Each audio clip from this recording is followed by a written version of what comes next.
required to deliver a status report so soon after taking office. Doug Brinkley is here now. He's a presidential historian and professor of history at Rice University. Good to see you.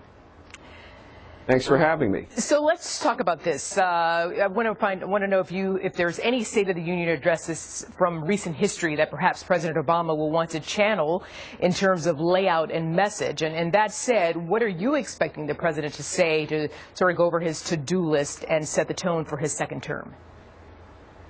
Well, what they do at the White House is read a lot of other State of the Union addresses. There's some in history that have been very kinetic and important, going back to James Monroe in 1823 with the whole Monroe Doctrine. The protection of the Western Hemisphere was from a State of the Union. Lyndon Johnson launched his war on poverty on a State of the Union, and George W. Bush famously with the axis of evil, pointing out Iraq, Iran, and North Korea as being our seminal and main enemies. So there are moments when these States of the Union matter, but this one is going to have to be focused on jobs, on employment, how to get the economy going again.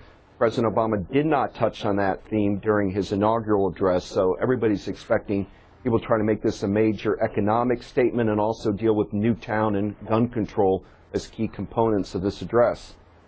And the president is believed to, expected to rally the troops, get the Americans involved in the democratic process. So how does he rally Congress and get them engaged in the process of lawmaking? Well, State of the Unions have changed. I mean, Thomas Jefferson would just write them and never deliver them. But when television came, starting with Harry Truman, these have become TV spectacles. We're all watching who's sitting in the peanut gallery, who's standing, who's not, who's clapping, who isn't. It's theatrics tonight.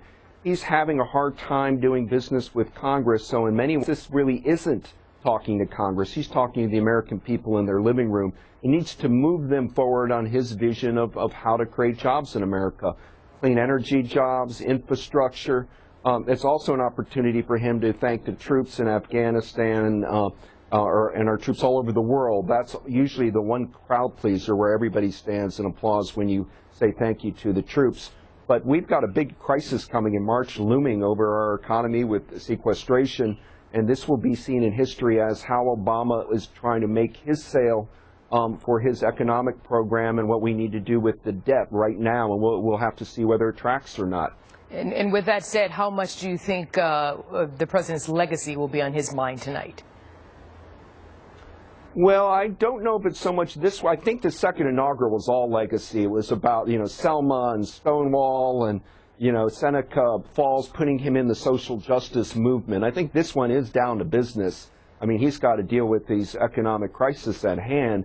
So it's really about what do we do to jumpstart the economy more right now. So I think it's less of a legacy speech than a way to motivate the American public. And the only indicator we're going to have is what kind of rise he gets in the polls. And also Marco Rubio tonight making the response. Many people think he's a potential front-runner for the Republican nomination in 2016. So I think that listening to Rubio will be of great interest also. Okay, well, we will be watching. Douglas Brinkley, thank you very much for your time this morning.